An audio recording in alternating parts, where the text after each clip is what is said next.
We're the moms who ask the questions, digging deep, no second guessing. From the school run to the crime scene, truth and chaos, we're the dream team. Bad Kids Club, yeah, we ride or die. Sad eyes sharp and our standards high. Brought together by FKR, now we're taking truth real far. And we're just getting started.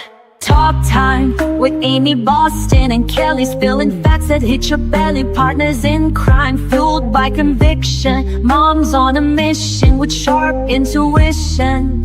Talk time, we're calling out lies with caffeine, chaos, and side-eye vibes. It's raw, it's real, it's how we vent. Leaning close, let the reckoning commence. This is Talk Time with Amy Boston and Kelly, where the tea is hot and the truth cuts.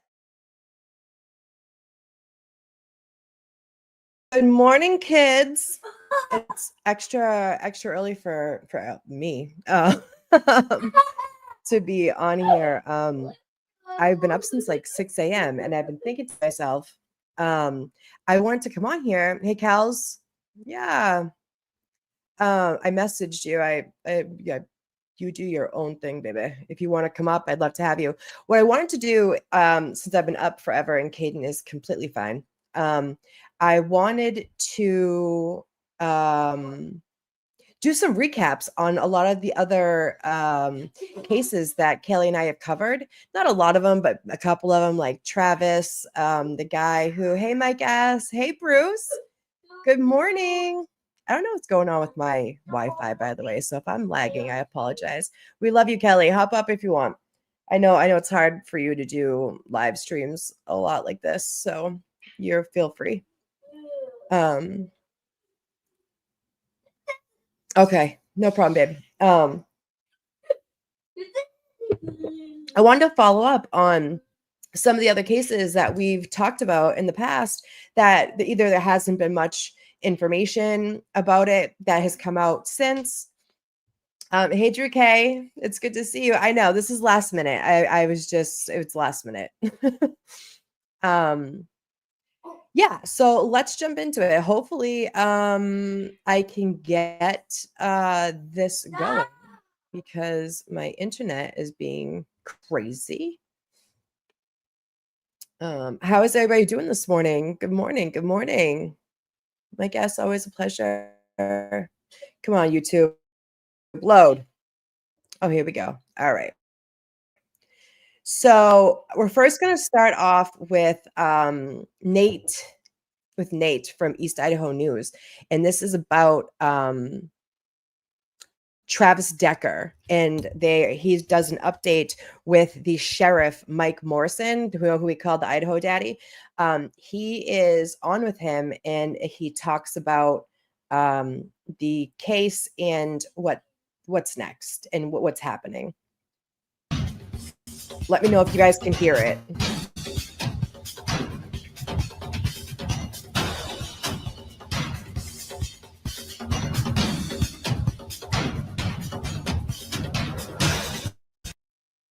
Room. I've been traveling a little bit this week, working on some interviews and other projects that I'll have here in the next few weeks. There's so many things that I can't wait to bring you. I just can't do it yet. But found dead in a Washington state campground on June 2nd, according to police. Their father is accused of killing them and then going on the run. He could be dead somewhere. He could be alive somewhere. It's obviously been nearly 3 months since these girls were found and since Decker vanished. And so you can only live on the land for so long. Eventually, you're going to run out of food. You're going to run out of money. Here's a timeline of what we know. Whitney Decker is their mother. And he picked up the girls on May 30th at their home in Wenatchee Valley. He talked to his ex-wife for about 15 to 20 minutes. And then he said, I'll be back at 8 o'clock. And he left and he never came back. Whitney Decker contacted police that evening with a civil complaint. She said that she had not heard from Travis, that he didn't bring the girls home at the scheduled time. She attempted to call him multiple times. His cell phone went straight to voicemail. And he had never done anything like this before. He was able to be reached. Can you imagine the mother's panic? Like if this has never happened before and she was already kind of saying like, oh my God, he seems a little mentally unstable. Like, and he had no home and she didn't know where they were going to go, but she had to turn over her children. Can you imagine the fucking panic? In the past, she also noted that he was experiencing some mental health issues. The next day, police learned that Travis Decker and his daughters did not arrive at a 5K event where they were supposed to go. The police announced that the girls were gone and that Travis Decker was, quote, homeless and living in his vehicle or at various hotels or motels or camping grounds in the area. Police at the time did not issue an Amber Alert because the criteria for an Amber Alert had not been reached yet, but they did issue an endangered missing person alert through Washington State Patrol. June 2nd, a few days later, at approximately 3 o'clock, the authorities find Decker's vehicle unoccupied near a campground in the Rock Island campground. Additional law enforcement officers respond and they find the bodies of the girls, but they don't find Travis Decker. They begin to search for Travis Decker, who is a former member of the military who has extensive training. He is charged with 3 counts of murder and 3 counts of first-degree kidnapping. 2 days after the girls were found, the manhunt continues, and the police say that he could be anywhere in the nation. And these stories happen, and as time goes on, they tend to fade from the headlines because, what's new to report on. That's why I wanted to do this story tonight, to hopefully put it back front and center so we could think about it. There was reports that Decker was possibly in Idaho at the beginning of June. A camper said there was someone that looked just like him in McCall. The investigators were able to track down that man. It turns out he did look like him, but it was not Travis Decker. I remember this too, when they thought that they had found him, and the guy did look like eerily similar to this guy, like eerily similar. If I can find a picture, I'll find it. I'll look. Court documents then this past week or so have been released and just show the horrific nature in which these girls died. There were plastic bags over the heads of each of the girls, and their wrists were zip tied. In Travis Decker's vehicle, they found zip ties. They found plastic bags all over the place. They found 2 handprints of blood on the tailgate of the truck. Authorities also learned that Decker was well-versed in wilderness survival, that he could possibly spend several days, maybe even weeks in the wilderness. We also know that he served in Afghanistan and he, was in the military, but he had administration separation that began in 2023 and 2024, but it was never completed. So on June 5th, Travis Decker, it was revealed that he lacked mental health resources and struggled with PTSD. All right. See, I have a problem with this, okay? Because not every person who has been to Afghanistan and Iraq has PTSD. And him having a psychotic break doesn't necessarily... I said this in our first episodes of Bad Kids Club, or I think it was Feral Friday back then. Just because he was an ex-vet doesn't mean that he has PTSD. I'm not taking it away from him, but like there are, and not for nothing too, there are a lot of people with PTSD that don't go around killing their children. So I'm not giving him grace on that. And there were people, the attorney for the family, for the ex-wife of the father of Travis Decker, said that there were no red flags and that he loved his girls very much. So in June 9th, an autopsy was performed on the girls. The cause of death was suffocation. Manner of death was homicide. They continued to collect evidence, blood samples, human and non-human from the scene. There was DNA and fingerprint analysis done. The dog was recovered and turned over to the Humane Society for care. So the dog was there. That's sad. And then on June 10th, they checked out his Google searches and found out that he had searched for how does a person move to Canada and how to relocate to Canada. A reward of $20,000 was announced to find him. Additionally, more photos were released of Travis Decker of what he could look like if he had altered his appearance with, a mustache, a goatee, or whatever. A memorial was then held, and the police continued to put this front and center. The search expanded. That bloody handprint did match the DNA of Travis Decker. There was also a video that was released a few days before he vanished so that people could get a good look at him. And Travis Decker, he can look 3 days. I saw Nate, poor Nate. I've seen the additional pictures that they have put. Hey, Robbie. Oh, thank you, honey. I fell asleep right after our live last night, so I have to go back and rewatch yours if you were live. So the pictures, there was like a stark differences of what this man could look like. It was wild. It was crazy. If you guys go back, his name is Travis Decker. Apparently, before he picked up the kids and vanished, he was in a parking lot of a grocery store and rear-ended another person's vehicle. Throughout the 20-minute video, Travis Decker, seen wearing a white shirt and dark shorts, leans against his pickup truck, crosses his arms, talks to a police officer and the individual who hit his car. It was a fender bender. There was no insurance, or he would get a ticket. The police told him for following too close and for not having insurance. This is reporting that ABC News did. Everybody get your coffee. It was just a normal type of occurrence, that you could say happened there in the parking lot. And good morning, Mama. It's fast good to forward see to you. the end of July, the police, nearly 2 months in, said they were scaling down the manhunt just because they had put so much time and resources into it. Beginning of August, there were some other possible sightings, but it turns out that they weren't him. They weren't able to find him. And then a press release just a few days ago from the sheriff's office said that two separate, just describing the condition in which the girls had been found, and there were several cable ties Very sad. found in the area, and Very the sad. DNA was collected from those plastic bags and the cable ties and the zip ties and whatnot, and they did confirm that they were the girls. On August 23rd, just a few days ago, the FBI announced that they were closing all of the Rock Island campground so that they could conduct their investigation. And so wait a minute, hold on. 4 days. The FBI, this happened back in June, if I'm not mistaken. And so the FBI went from June to August, and that's when they closed down the campground that the man and the girls were staying at before they were found on the side of the road. I have questions. I have so many questions. They actually opened it. They're opening it today. They opened it this morning at 6 a.m. Roads and trailheads were closed off to the public. That's where we stand for now.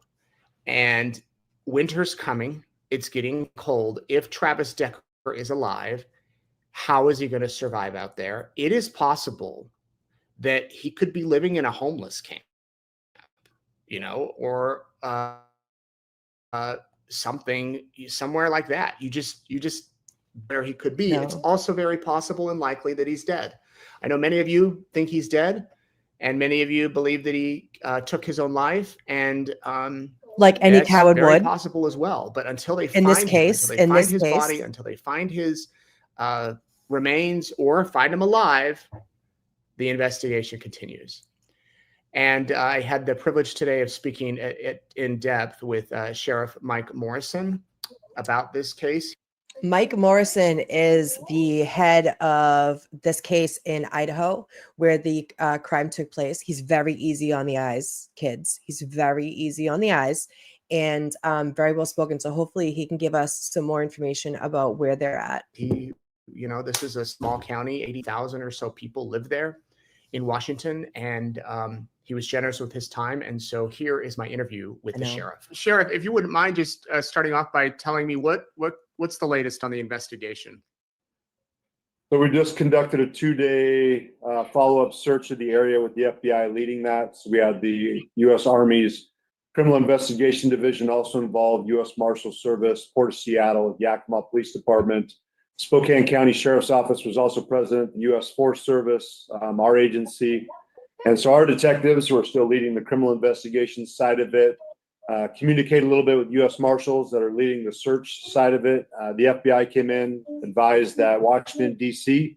had freed up some additional funding, wanted to see some further efforts and work on this. So they went and brought in some more resources. We had 100 plus that were on the ground. Are you objectifying me again, Rob? I like that shit. Keep it up.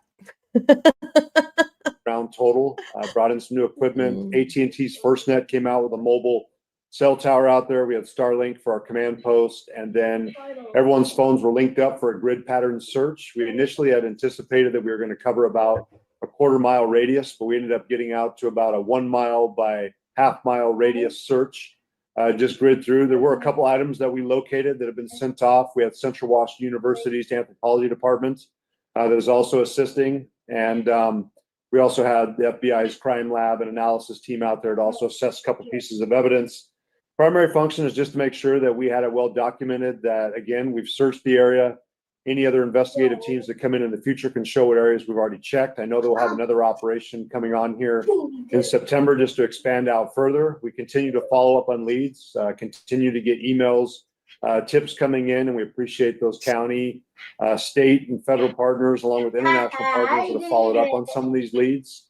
And we're just continuing to do what we can to utilize the resources we have effectively, and hopefully bring some closure to the family, and make sure the voices of Peyton, Evelyn, and Olivia are heard. Do you Amen. believe that he's still alive? There's always a probability that he could be alive. We're certainly looking towards the probability also that he's deceased, but at this time we can't tell. What do you guys think? Do you think that they're going to find this man alive? I've always said no. Like, ever since we first started covering this case back in June, the one Rob, you're so funny. Since we started following this case, I think it was in the early, whenever it was, like I said, a Friday when this happened. He had been already been gone, I think, for 7 days at that point, because he took them on a Friday, and the mother didn't report them until she was supposed to get them back Sunday night or Monday. And so we didn't start covering it until that Friday. I've always said that I thought that he took his own life, because a lot of people in these, and if this is the thing, mental illness is real. Like, people can snap and stuff, but when we are hurting your children and stuff, I have no empathy for that. Go get help, go do something. And it wasn't even confirmed that he was the person who had done it back then. This is like new-ish, like having a bloody handprint and the zip ties and stuff. Like, all of this just came out. And the fact that the FBI just closed down this campsite, like, it kind of, like, it's disheartening. It happened 2 months ago. And I know that this guy said that he cleared the campground and they searched and they did all of this stuff. But it's been 2 months, kids. It's been 2 months. Supposedly they found bones. Maybe they'll get to that in a few minutes. So just unaccounted for is how I keep classifying him. Right. I mean, if he's still alive, obviously at one point he's going to run out of money or food or whatnot. Has there been any sign of credit card use or digital, phone usage moving around at all? We know that he was cut off from all of his benefits from VA. He no longer has a job because his employer, of course, has not seen him showing up to work. We know that he was unemployed at the time this event happened. He was living out of his truck. He did not have financial resources really to access. We talked with his family. So we know that it'd be tough for him to go out there in society and start I'm pausing over. this again, but wait. So my thing is, like, parents should be able to see their children if they have, like, custody, right? If they have partial custody or however that 50-50, I don't know how this works. They should be able to see their children. But if the courts and everyone knew that he was living out of his truck, why was he able to take his children for the weekend if there was no, like, real safe place for them to sleep, right? Like, maybe for the day, or, drop them off and pick them up the next morning, bring them out somewhere. I mean, it sounded like he had financial issues, but, not everything for children needs to be a bunch of money, Like, I take Caden down to my local park down there and we fish, or goes to the playground to play with other kids. Like, the kids want to be with other kids, right? So that makes me, hi, Rosie, my Rosie baby. Good to see you.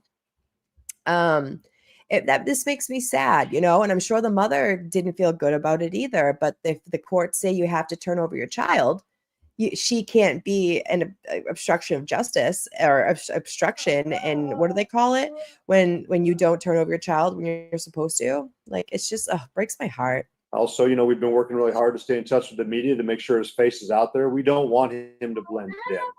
And, the U.S. Marshal Service is also assisting us in tracking him. If he were to go into society, we're tracking every single thing he does, everything he's been connected with in his life, anyone he's ever talked to, we're tracking it. And we appreciate the U.S. Marshals for taking it on. This is what they do. This is their area of expertise. And we recognize that we have a unique challenge. We were just watching our partners, the North Okanagan County Sheriff's Office. They had a homicide where unfortunately 2 of their residents were brutally murdered. Deputies arrived on scene as the suspect saw them, took off running. It was 3 years later that their office was able to locate him, deceased in Spokane in a homeless camp. So we recognize there are other cases like this where they've been looking for a suspect for several years. And we're still optimistic that we will find Travis. We'll hold him accountable. We'd like to see him alive so he can stand in front of our judges. But if he's deceased, we also understand that brings a certain level of closure for Rosie. I don't remember if me and Kelly and I had covered this. His name is Travis Decker. He's accused of unaliving his 3 small children that he took for the weekend back in June, I believe. And he has been missing. The little kids were found on the side of the highway unalived. And he has not been seen since. And so they have been on a search for him, and they are looking for him. They're saying that he may be alive, but not. And I'm sure they'll get into it. Actually, I don't know if they get into it in this because I haven't completely seen the whole thing, but I watch a lot of this stuff. They had found bones in the woods in Idaho or Oregon, and they're testing the remains to see if it is him. Can I come on? What? Can I come on? Do you want to say hi? Hold on. Kung Fu Panda wants to say hello. Say good morning, everybody. Good morning, everybody. All right. All right. Yes, data. Yes, exactly, Rosie. Exactly. Whitney, which is the mom of Peyton, Evelyn, and Olivia, the family, and of course our communities. Yeah, how is Whitney holding up, Sheriff? As well it can be expected. Quite a devastating loss to lose your 3 girls, your world, in a sense. And we understand she's never going to recover from this. This is something that she said, even 65 years down the road, it's going to be fresh in her memory. And what parent would not have this keeping them up at night? But she's resilient. She's impressive. She's a strong individual. I really appreciated her taking the time to speak with me here a couple of days ago. She stayed in contact with us through Wenatchee Police Department. And we want to make sure that her voice is still heard. She's still very much part of this process. We want to respect her privacy as well, to let her know we haven't given up. And we just really appreciate just the individual she is, the family overall for being supportive of us. And, weathering through a lot of attention. It's really hard when we're still discussing this. We're still looking for him to try to get some closure on this and move on. So we're going to try to do our part to support her as much as possible. I know who's not going to fucking move on is their mother. You don't move on from this. And she's like, she's resilient and everything, bro. Tell me that wouldn't be a life stopper. I don't know. But again, I would not hesitate to call her an amazing, resilient woman who's just uniquely strong. I watched her present and talk to the community during the memorial service for the girls. And it was a sight to see. My hat's off to her. Yeah. I know that early on, Sheriff, there was a possible sighting of who at the time people thought might be Mr. Decker here in Idaho. That turned out not to be the case. Has there been any other sightings of him or reported sightings of him? Several. I just had one up in Canada. We had another one down in Texas. So, we recognize that individuals are calling in to assist us and help. And we appreciate that. We know that we could not do this job by ourselves. This is one of the reasons I've cited over and over. We're a medium-sized agency. We have limited resources. If we didn't have our federal partners coming in to assist us, I don't think we'd be as far along in this process as we are.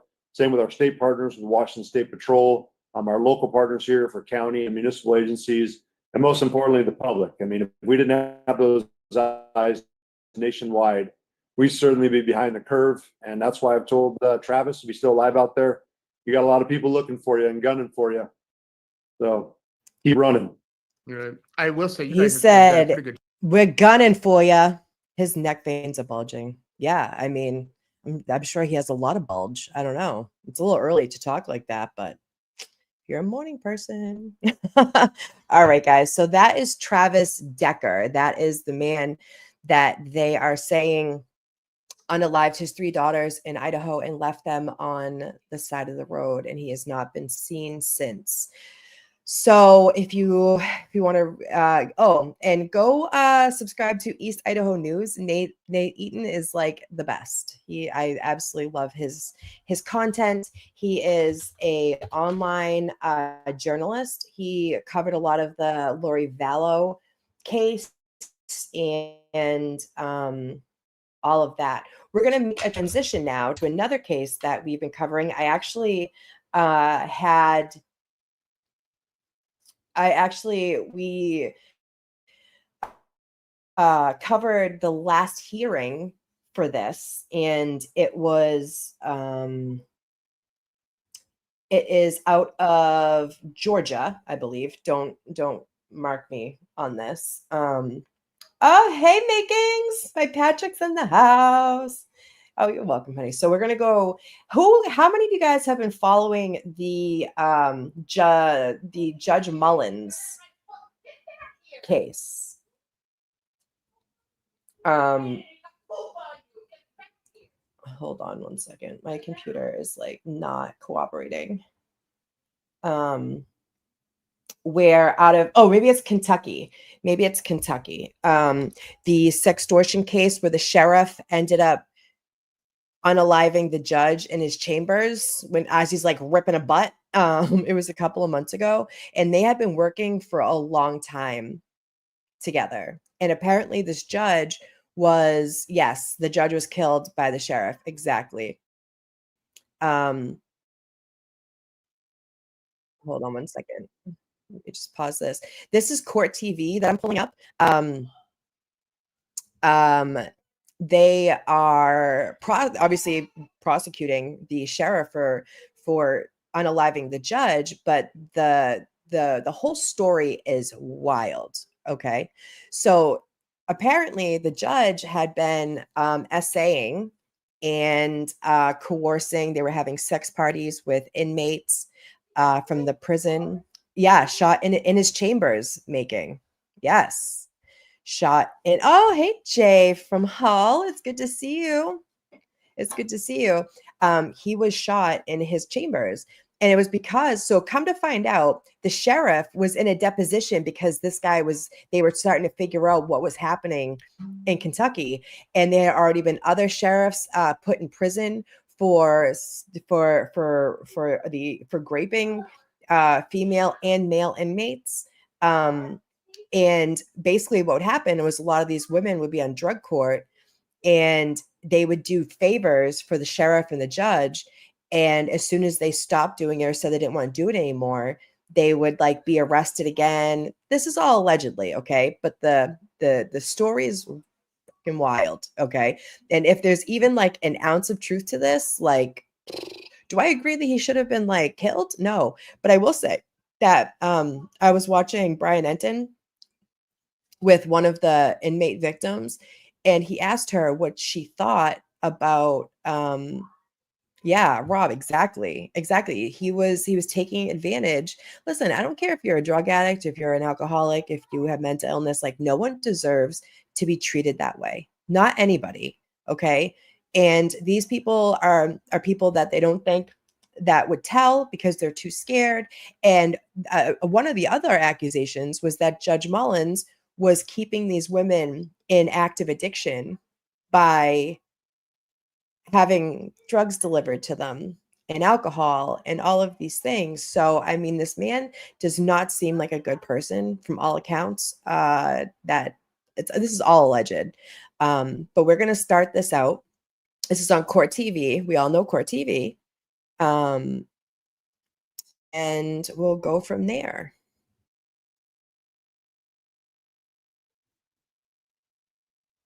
Oops. Hold on.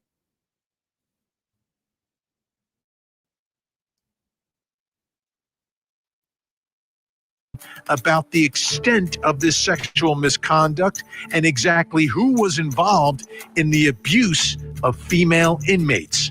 Another layer of this scandal in the judge's chambers. From the beginning, this has been a story within a story. We knew there was so much more to what was going on in Letcher County.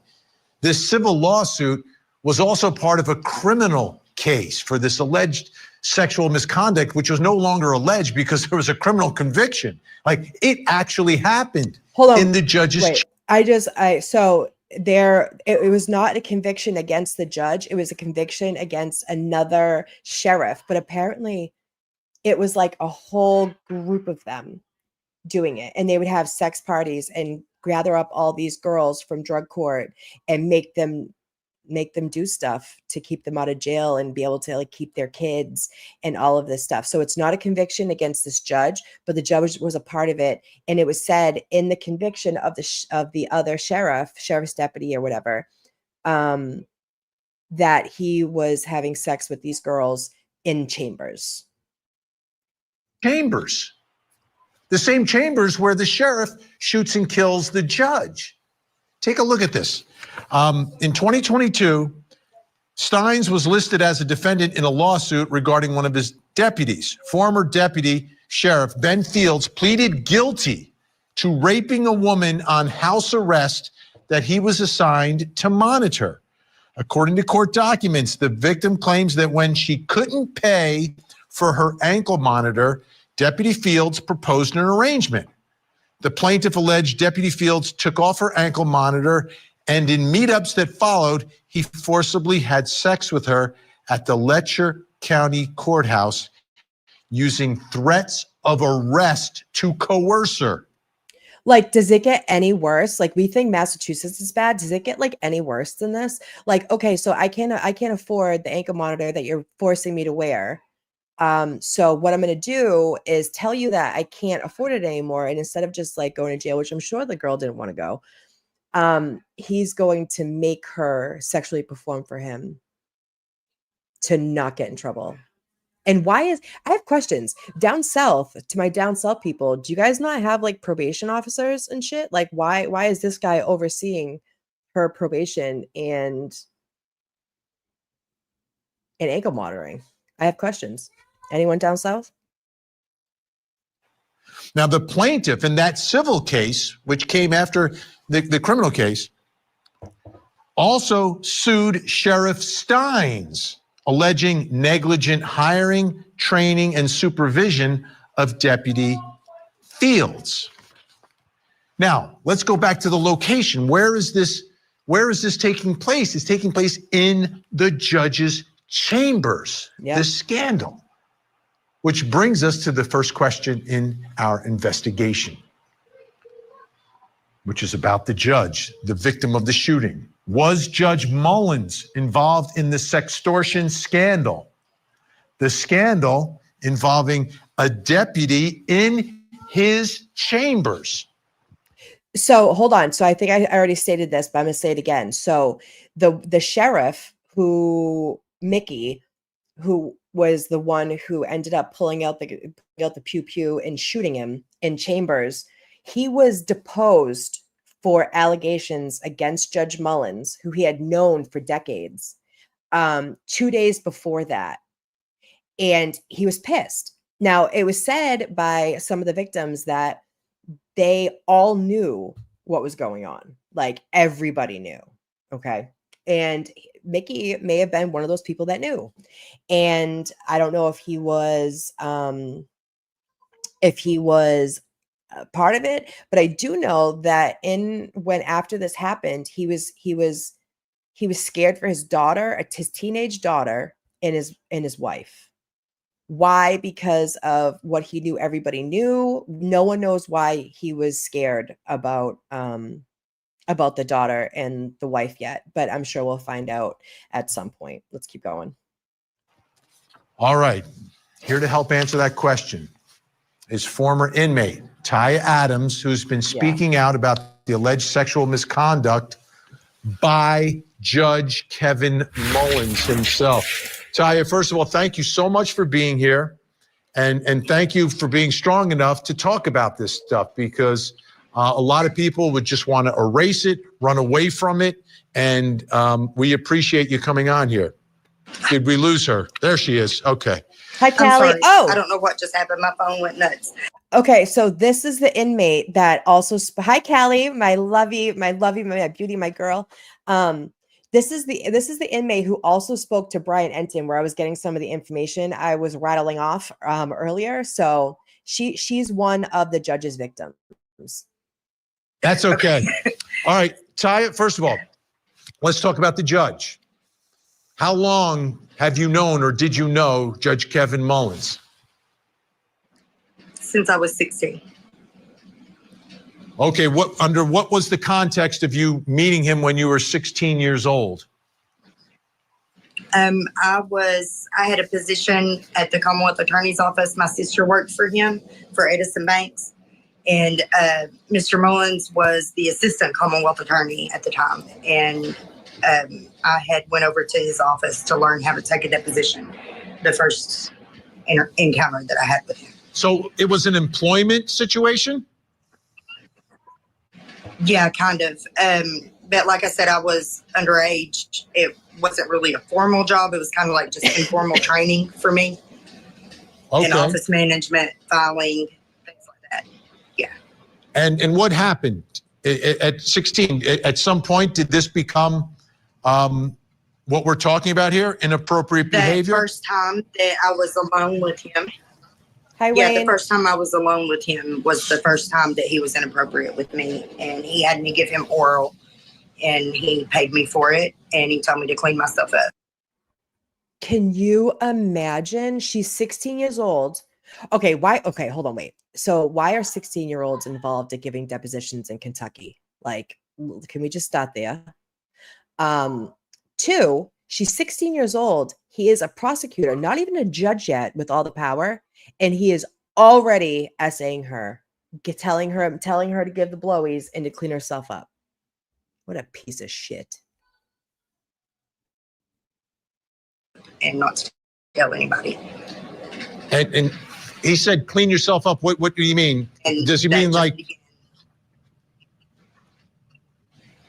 Vinny, I'm stop sorry, I it. didn't hear you.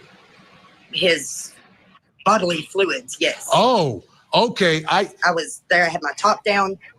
Wow. And how money old in are my you at face, this? said, clean yourself up. How I was old are 16. you at this time? I was 16. Okay. 16 years old. So he's not a judge at that point. No. What do you have happens after this incident? 16-year-old girl. It just escalated from there. It went to having sex parties and getting high with them, doing performances with other women, would have other men have sex with us on lunch. And that continued up until I started going to jail and stuff, and they sent me off to rehab at the age of 20 after my mom died. Okay, that's a lot you just gave us right there, Taya. Let's go back a little bit. So you have that Hold first. on, I'm talking because this is disgusting. So she is 16 years old, trying to get a job because her sister worked at the courthouse with this person, and she's going in at 16 years old to find out how to transcribe a deposition at 16, Kentucky. And that was the first time he assaults her, and then continues to do it and makes her do parties and all this stuff because he's the one in power and she's 16 and she's just like a fucking child. And then all of a sudden, and he got her into getting high, allegedly, from her words. I'm just saying all this is alleged until it's not, right? Having her do sex parties, and then all of a sudden she becomes a full-blown drug addict and having to go into recovery centers or detoxes and stuff at 20 after she lost her mom. And then he proceeds to continue to abuse her through the court system after that. What type of piece of shit do you have to be to do this? Encounter, and how does the next encounter happen, and how does this level of escalation go? Like, what, how He does just it move? started introducing me to his friends, and like it was just made very clear that like that's where my value was. That's so sad. Were you getting My paid dreams all and the time plans for and stuff this? didn't matter. Was Was what? he paying? You said the first time he threw money at you. Is that the nature of the Yeah, relationship? he paid for it. He paid for it, yeah, throughout up until I started getting in trouble, and then it became about my court cases, and that would be his. And it wasn't just him. There was other attorneys involved, and the county attorney, Harold Hold on. Bowling, the one that was over. Wayne, what? So in Missouri, young people could get married at 14? I don't know. See, I only know like my own state. Like you can't like before the age of, I don't know if it's like an 18-year-old and a 14-year-old can't date. And like 16 and 21 can't, but a 16 and 18-year-old can. There's weird stuff about that. But this was a grown ass man with a 16-year-old taking advantage of her. I don't care what the actual age was. This is my opinion, Wayne, right? She's a 16-year-old child. Okay. I don't care what the law says. And she goes for a job, and a grown man started to throw money at her for sexual favors. Blech, you're gross. For my child support. The case that I am on parole on until 2099, he was really bad with me too. I had a lot of really negative experiences with a lot of people from that courthouse. Okay. Now, people listen, again, we haven't independently verified any of this, but this is your story, and we want you to tell your story. I think it's important about everything that's happening here. There have been a lot of allegations. Not the first time we're hearing about this. When you say... Yeah, I'm not the only. Right. Why No, there's been tons hasn't anyone of victims. heard of this until now from you? Explain it from your viewpoint. If you're a 16-year-old girl and this is happening to you, why does it continue to happen? Why don't you say something or do something about it? We were groomed for that. They taught us that that's what we were there for. It was so normal. Been ruined. Oh shit. Sorry. I just fucked up. Hold on. Sorry guys. Was what? Was he paying? You said the first time he threw money. Okay. I think it's right here. There's in. more than one of those. Yeah, Callie, he can fuck all the way off. Like, why even ask that? As like, for me, I don't care what the age requirement is. This is a grown ass man in his like late 20s, 30s, and you're forcing a little girl for money. She doesn't feel like she can say no. She's a child. She's a child, Vinny. Okay. And she's being groomed, and she probably scared. And she, and then if she's a poor girl too, her mother's sick, like you don't know, she's thinking like, oh, this is great, I'm getting money, but she's a fucking child, Vinny. Do better. Is this all in town? This is all done? No, and in surrounding counties too. Yeah. Other places as well. Now, Yeah. Wait a people minute. are hearing. So Callie, let me just, so she started working with him when she was 16, and he was a prosecutor at the time. He wasn't even a judge when he started graping her. She was 16 and went in for a job because her sister worked with him. Yeah. Vinny can fuck all the way off, Drew, right? I'm just saying. Fuck Vinny. You say that you got paid, so people are going to say, okay, she was a prostitute, right? The other women or girls, Yeah, if I was they're a sex underage, worker. were sex workers as Yes. well. So was everyone a sex worker versus someone who is up on charges, who is trying to make sure is not necessarily getting paid anymore, but is getting some sort of favoritism or treatment by the system that is kind of holding that over you? How would you kind of break down that division of people, Good point, sex good workers versus people being extorted for sex. They don't discriminate who their victims are. Yeah, I believe that too. Now, Yeah, I believe that. who Gwen. knew about this? If you get into it, then they get you whenever they get you for something minor and pull you into it.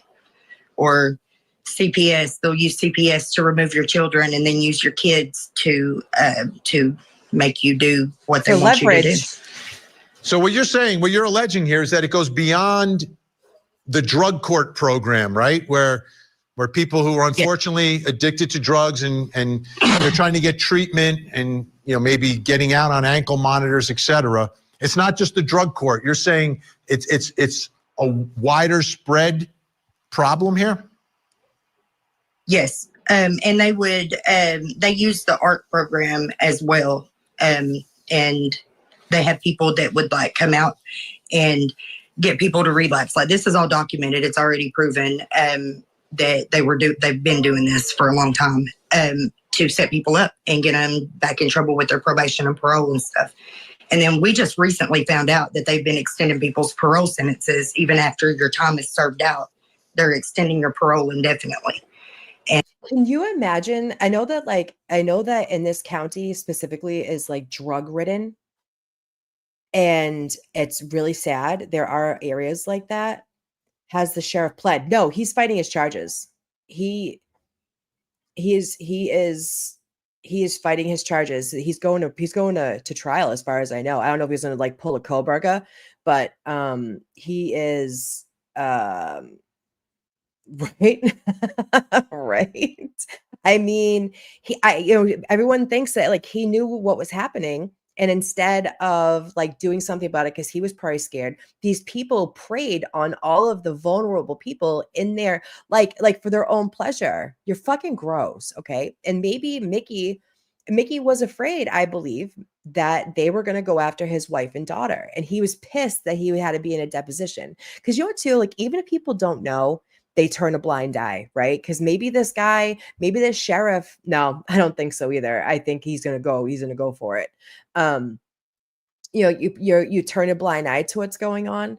There were a lot of people involved, but maybe this sheriff was not, but he was supposedly like friends with this person, with this judge for many, many, many years. So, I have questions. Yeah, preyed. They preyed on these people. And then when they wouldn't continue to do what they wanted to do, well, if they were throwing money at these drug addict girls, they extended their probation and got them back to hook on drugs. They go to like the halfway houses and stuff and bring them drugs. Like, what type of evil is that? What type of disgusting Lucifer shit is that? And drug court is a sentence in and of itself. And whenever I finished my prison time, I made parole and got out. My reentry papers from the prison said one thing. And then whenever I got to the parole office, my reentry papers said that I was ordered to do drug court by Judge Jimmy Kraft. And he's the head of the drug court program. And I didn't end up having to do it. They made me do the aftercare program, and I did all the other classes, the MRT, the substance abuse, the co-occurring disorders, the parenting classes. I did them all. And anger management. And I served out my sentence down to day 0. And I've never been more proud of anything in my life than accomplishing that with no problems. No failed drug tests, no missed appointments. And I went to go get my graduation, my gold seal, the certificate showing that I was complete and that I was free. And they said no, that they weren't going to release me. And can you imagine? She finished her program because that's what you want all of your people to do. She didn't have any dirty urines. She didn't do anything. And then all of a sudden, because they want to keep her under their thumb, they're like, nope, sorry. How is that? That's illegal. How did this? And supposedly this went on for decades and decades and decades. I don't think any woman or man will get over this. No, you never get over a sexual assault. And then imagine having to live with it every single day, and they continue to torture you and harass you and come after you and keep you stuck because they have the power. They had the power the whole time. And this girl wasn't even in trouble the first time that this judge, who was at the time a prosecutor, allegedly assaulted her. She went there to get a job. She went there to get a job as a 16-year-old girl. And turns out it's until 2099. Wow. All right. And there are other people, many other people that are being held on the exact same thing who have served their sentences out too. All right. Ty, we're going Ooh. to take a quick break here, but Ty Adams is going to stay with us. Thank Again, you, Wayne. folks, I got to check her out. this is her story. It's a huge scandal out there. I just want to read this response, though, from the AOC. Mickey Steins involved in the sextortion scandal. Was he a part of this? Was he one of the higher-ups involved? Still with me, former inmate Ty Adams, who's been speaking out about the alleged sexual misconduct by the judge here. Ty, again, thank you so much. Was Sheriff Mickey Steins involved in any of this? Ooh, good. I don't know. I know that he was never inappropriate with me sexually. He was always just professional with me. Like, he was firm, and he's taken me to jail before and stuff, but he's never crossed that line. So I don't know what else he might have been involved in, That's if good to anything, know. but not with me or anybody that I'm close friends with.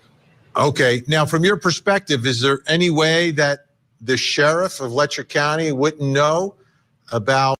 100%. That's exactly what I was saying earlier. Like, he may not have participated, but I mean, the whispers in the hallway, small county, like small rural Kentucky. There's no way he didn't know about it. He might have turned a blind eye to it, but I don't believe for a second he didn't know. And that's why he was pissed off he got deposed. What you've told us about these sex parties and other things that are going No, on? there's no way he didn't know. Everybody knows. Everybody knows. It's common knowledge out there. Mm-hmm. There are How hundreds of sad. victims. That's not an exaggeration. That's so sad. Let me ask you this. I want to get back to the judge for a second. At any point, were you with the judge when he was a judge? You told us the story when you were a teenager and he was one of the lawyers. How about as a judge? Yeah. Yeah, I've had many court cases that I've had to deal with him in a personal manner to deal with. And what happened? Favors for diversion, favors to pay a fine off, take care of a ticket. I mean, When? Wait, I just want to say that with Brian Enton, she had to do X, Y, and Z in order to keep her kids out of DCF, because apparently allegedly they have a DCF issue in Kentucky too, where they can just like come to remove your kids for fucking nothing. They won't remove kids up here that need to be removed, let alone for fucking nothing. You kidding me? And in where would various things these favors be paid? in the chambers, somewhere in the courthouse. There's rooms all over the courthouse that I've been taken to over the years. I've met him like at the strip job in Whitesburg, different places of residence. And at the courthouse, daytime, nighttime, when? Both. Like during the business day, while people are engaging in business in the courthouse? There have been times, yes. Wow. And when was the last time you had contact with Judge Mullins? 2022, Yeah. I think is when it was. 2000. It was. This is a great point, Callie. This is a great point. So when it made me, no one's ever said if his daughter ended up getting into drugs and all of a sudden she's in drug court and he knows what goes down with all these girls that are on drugs in Layton County. And he's like, swerve, that's my daughter or the wife. I mean, are they extorting the wife? I have so many questions. It was right after I got out of prison. I hadn't been out very long. Yeah. And where was it that time? Was it in chambers? Was it somewhere else? I went to see him at his chambers, and then I met him later somewhere else at the strip club. Do you know if the camera was in chambers at that point? I don't know. I don't know. I seen him on the outside. Like there's a door that goes out the side of the courthouse that him and the others would go outside and stand and smoke a lot, like in between court and stuff, like after lunch or whenever throughout the day.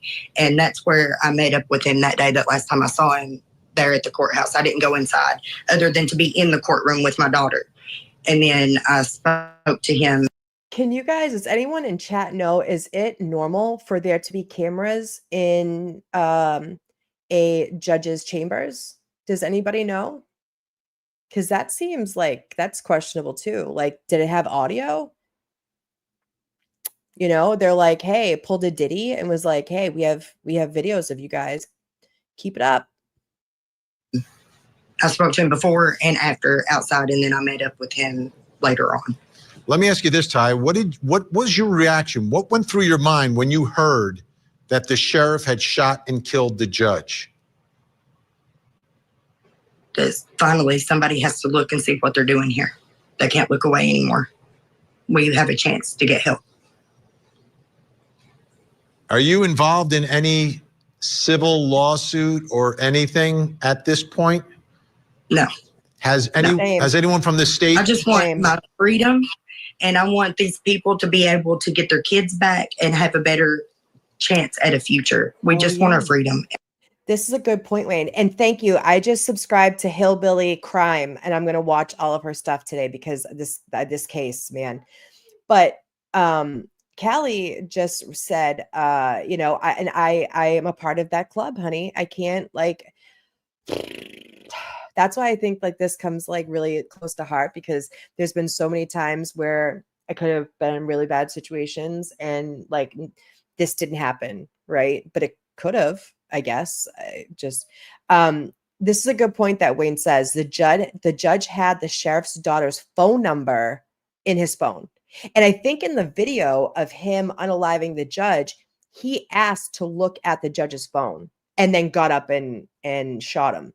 So that should be interesting when the information comes out about that.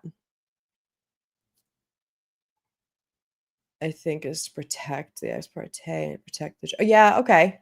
Okay, that makes sense. That makes sense. Makings. Patrick, what are you saying? I'm wondering if the camera was out because someone spoke up. I mean, that would be interesting. As far as I know, she said that she didn't remember that there was a camera in all of the chambers.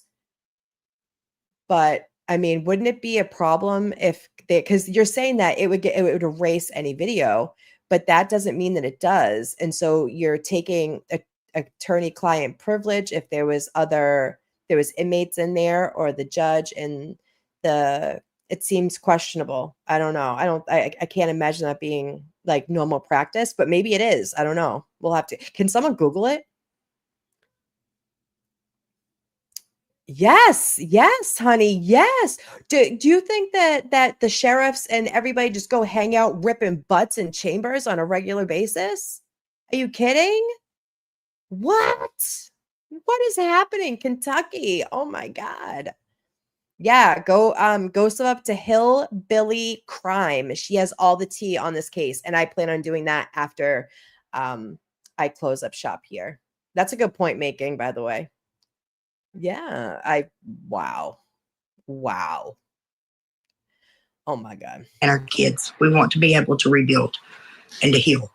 Has anyone from the state police or the attorney general's office or from the federal government spoken to you about these allegations? No, and we've been trying to get word out for a very long time. The attorney general was approached and he just kind of blew it off. There's a video of that interaction floating around on social media. And as far as the state police goes, you don't trust the state police. You don't trust many of the cops here at all. But I just heard recently that Mickey tried to go to the state police to have them open an investigation, and he was told no. Oh, Oh, So that's new information. So Mickey supposedly went to the state police in Kentucky to try to get an investigation opened into what was going on. Maybe because the daughter started getting involved, maybe she started getting in drug court and he knew what was going on and he was not okay with it. And they told him no. I worked in Boston federal courts when it was being built and don't believe there. Yeah, I can't see that being that thing, but who am I? No. What do you mean? Was he held up? When he got pew-pewed? No, he was in his chambers and the guy stood up. He was sitting there and he got killed in his chambers by his sheriff. Point blank. Right there while he's sitting at his desk and it's on camera. It looked like a Ring camera. I don't know. Who am I? Also be something that they added for really, but yeah, maybe. Do we even know that they knew that the camera was in there? Maybe there was an investigation going on and no one knew about it, and they had video in there to get some evidence that things were going on. Yeah. All right, let's keep going. And what are your thoughts what else about are we supposed to? what are your thoughts about the sheriff? He's my hero. I mean, I'm sure that he's not a perfect man. Nobody is. But he's my hero, regardless. Taya, I want to conclude here because you know your story a lot better than I do. Is there anything I haven't asked you that you think is important that folks who are watching tonight or people who are listening tonight should know? Yes, we are still in danger. We are suffering from retaliation. There's been people who have lost their life over this. We need help. We need help from the outside. We need Those are big allegations. Like, were they unalived with like a knife or a gun, or were they like overdosed or something like that? I don't think that like people spit like giving drugs to drug addicts and dealers and stuff and all that, like that's less than. But how did they lose their life? Because that's a big allegation to come up with. I mean, that's a big deal. I mean, the judge lost his life, and I mean, it sounds like hot shots. Exactly, the judge lost his life, but it sounds like good fucking riddance to this dude. Yeah, Bulger did it. Yeah, where's Hank when you need him? What does this say? It says, who would an employee, staff, or inmate go to? You can't. They're all in cahoots. They caught in the middle. Yes, Rob. Absolutely, honey. Keep in mind, Amy, by the sheriff, allow the judge. It also limits of what the judge can say against the sheriff in court. Right. All right, let's keep going here, kids.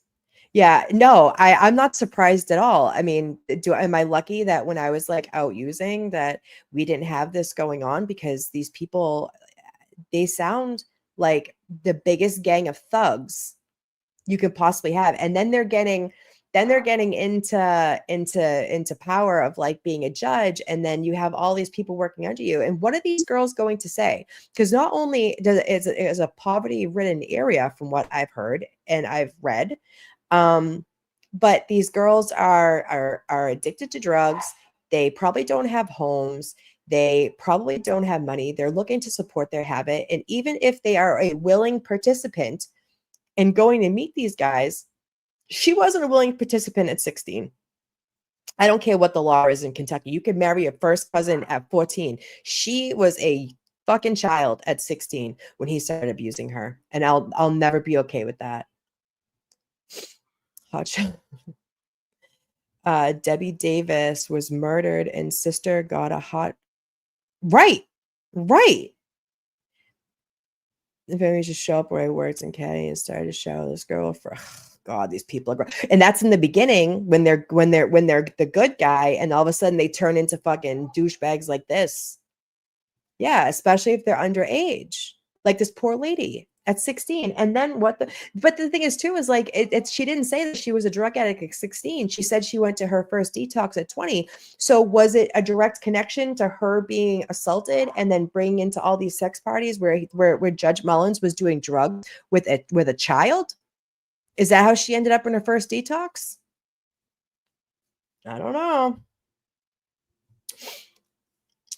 Very social beside me. Is there any bad time to eat bacon? No, there's never a bad time to eat bacon. I'll eat bacon at midnight, 7 in the morning, 2 in the afternoon, 6 in the evening, 4 in the afternoon. I'll eat bacon all day long. I'm gonna make a BLT when I get off of here. Attorneys, we need people. We just need help. And something else, like I said, for what we're planning to do with the future is we're planning to start something called Lexi's Place. And it's just to give a little piece of land and the resources and volunteers to build homes for these women who have been victimized by Letcher County. So that's our big project. Ty Adams, Finding healing and moving forward so they can have a chance to get their kids.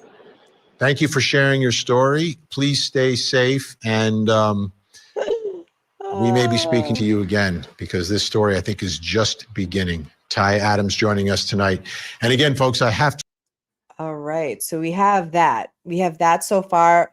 And I probably have time for one more update from a case that we have done in the past that either we never were able to get to or there was no information. Let me just pull it up here. I love to see all you guys in here with me this early. I love all of you guys. You guys are always so supportive of me, and you guys are my favorite bad kids. Oh my God. Let me see what other thing I have here.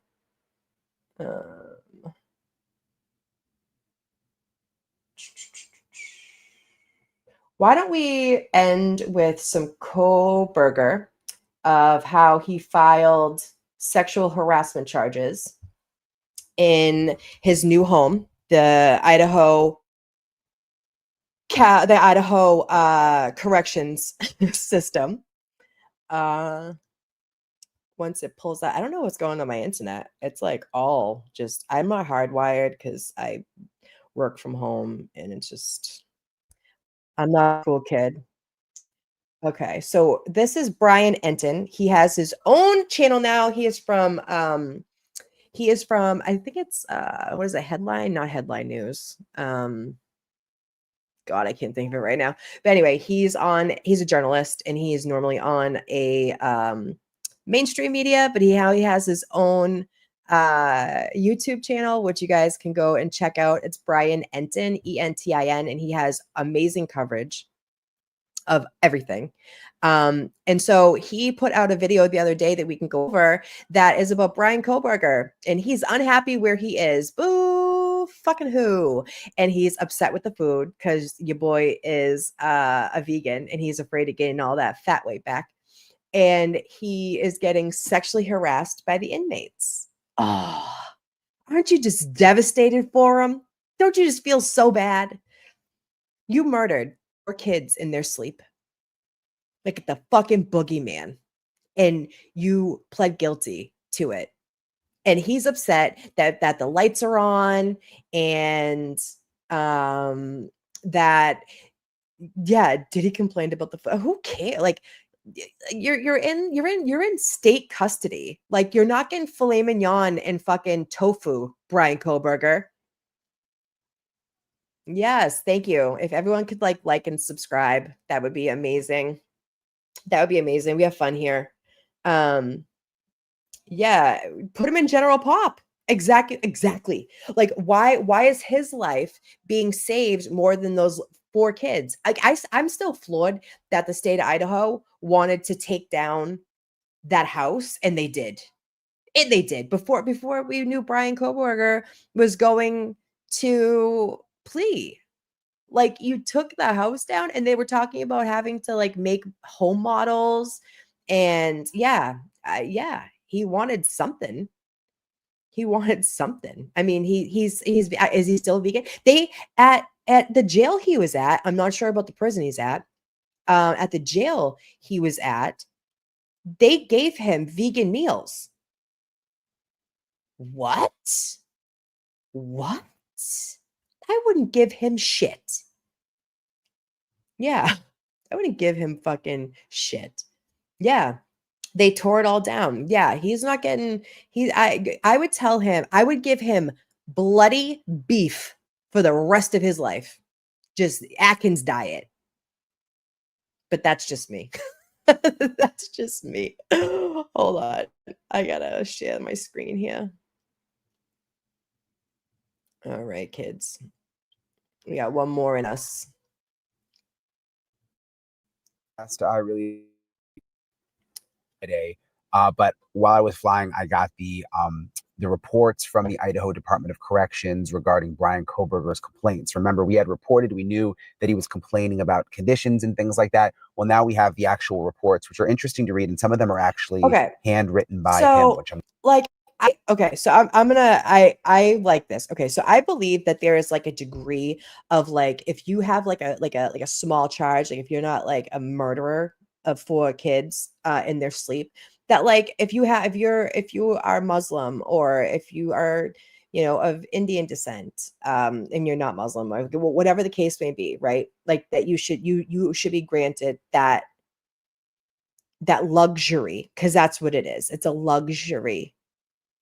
But Bryan Kohberger, being a vegan because he's afraid to get fat like he was when he was in high school, should not be a reason. Should not be a reason for him to get vegan food. And the fact that he's complaining about what he's getting, like, you should have stayed home with your mama, because apparently she's the only one that liked your BK. And she's the only one that, yeah, exactly. Yeah, give him bread and water, period. No commissary, no nothing. No nothing. All right, kids. I'm going to show you. But first, I want to read you this summary of incident report. And they categorize it as sexual harassment. And remember, again, Bryan Kohberger is in the maximum security prison in Idaho. It says on August 3rd, 2025, resident Kohberger, IDOC 163214, submitted a concern form stating he has been subject to threats and harassment, recently escalating to overt sexually violent threat statements. Lieutenant Maland received the concern form on August 4th, 2025, and is anybody else like me and believes that Bryan Kohberger is not going to make it through jail? And I don't even think that these threats are like, maybe they're all like teasing him and stuff, but even one of his professors who like worked with him, and Bryan was his teacher's professor assistant, said that Bryan would never make it in jail. Like, he'll never make it in jails. Yeah, right. Patrick, talk about it. Talk about it. I mean, he can get the shrimp kind. He can get the pink pack. An interview with Kohberger in J Block, Kohberger stated a resident that goes by Peru told him, and some of this is just dirty, so I'm not going to say it, but a resident that goes by the name Peru told him, I'll BF you. Kohberger also stated an unknown resident from Tier 1 of J Block said the only A we'll be eating is Kohberger's. Kohberger stated that Officer Signoria was present for the comment made by Peru. Due to Officer Signoria being on B nights, an interview could not be conducted to attempt to corroborate this allegation. On August 7th, 2025, Officer Signoria submitted an information report outlining his involvement of the alleged. Well, if you remember, one of the sisters said to him during sentencing, I hope that you get like graped and stuff, and you get like touched in prison. So is this real or is it fabricated? I mean, I'm sure people are saying shit to him. I'm sure that there's people yelling shit at him and everything, but like, I don't know. The sister said, I hope this happens. And all of a sudden it's becoming a thing. The only ass we're chomping on is Bryan's.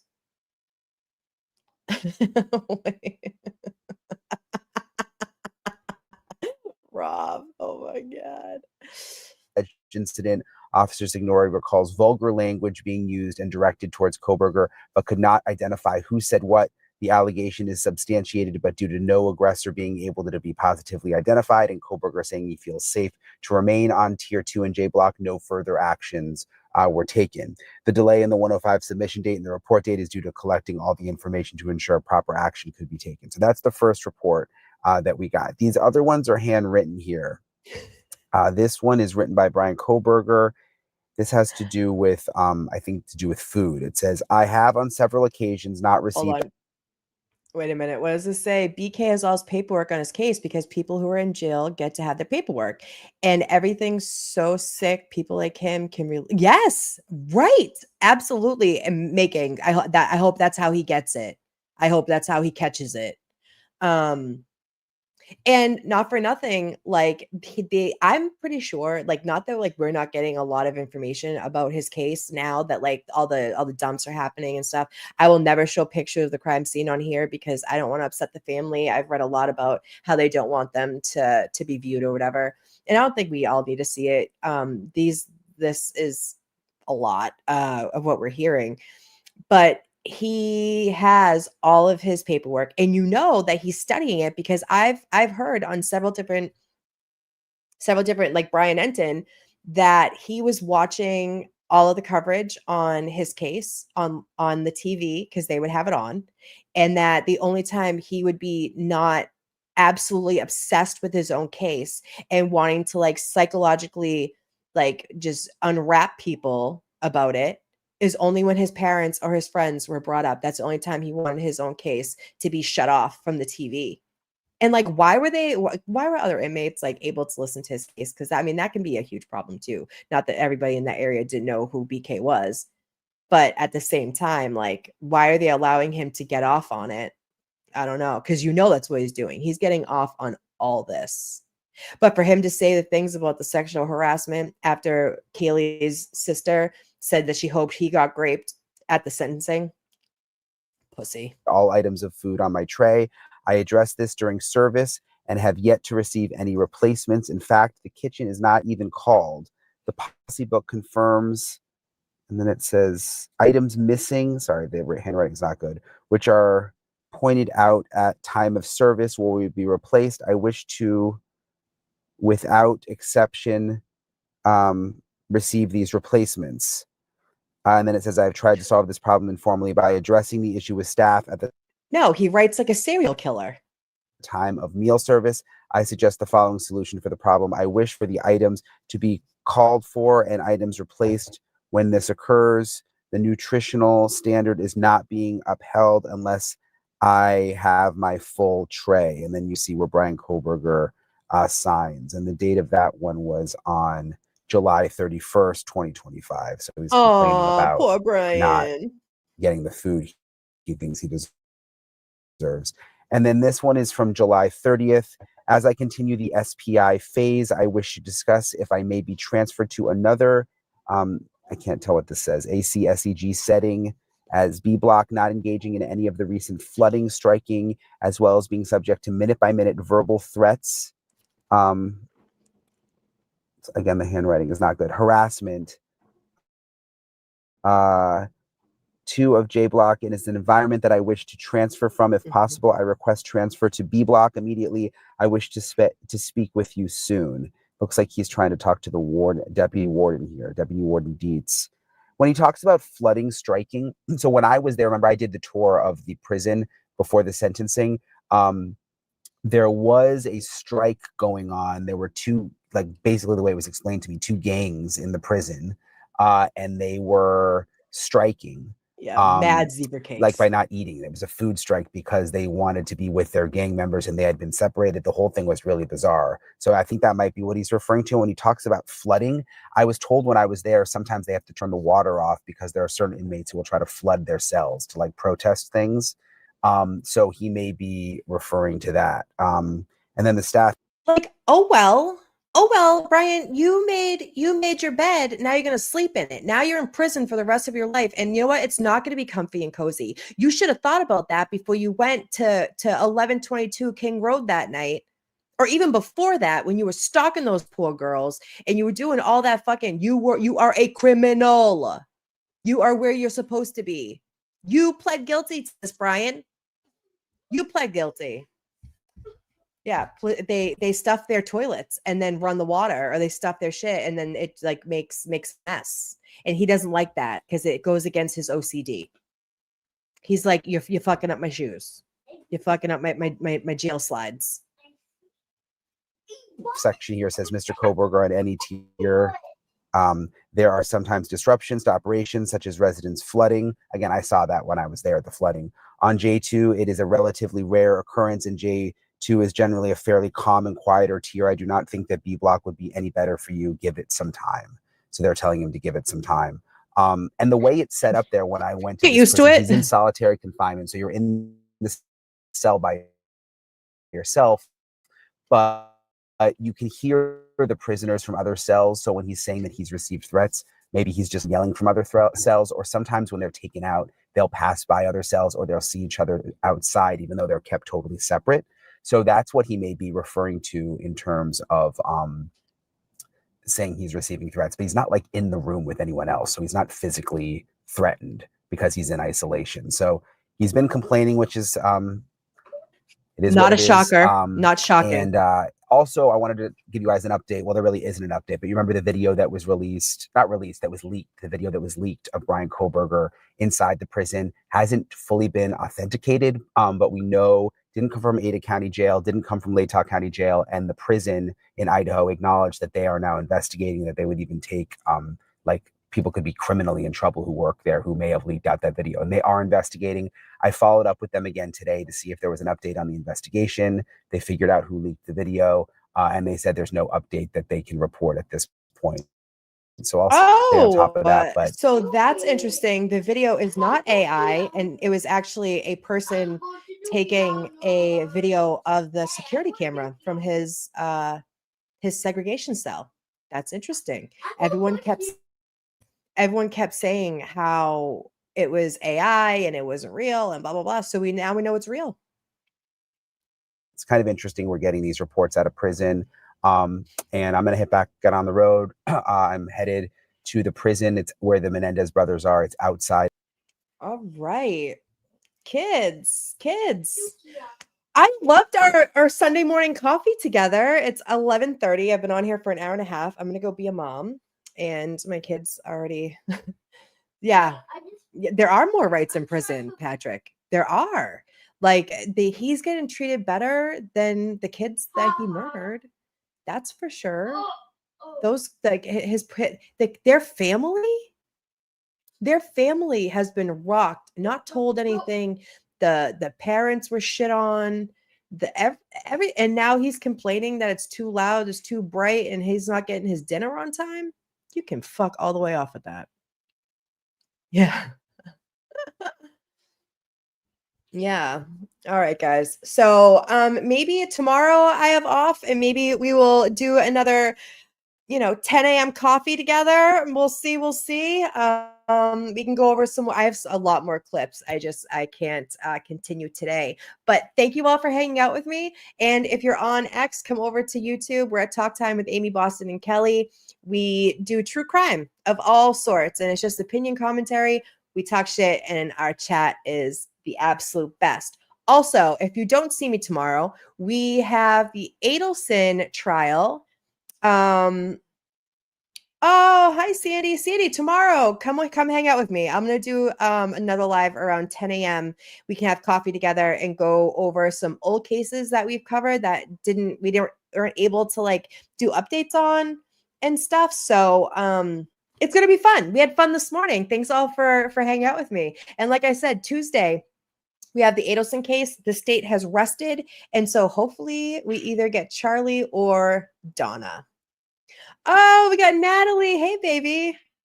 I'm just getting off. I will be back tomorrow at 10 a.m. for some more. Hi, Anthony. You guys are all rolling in. Hey.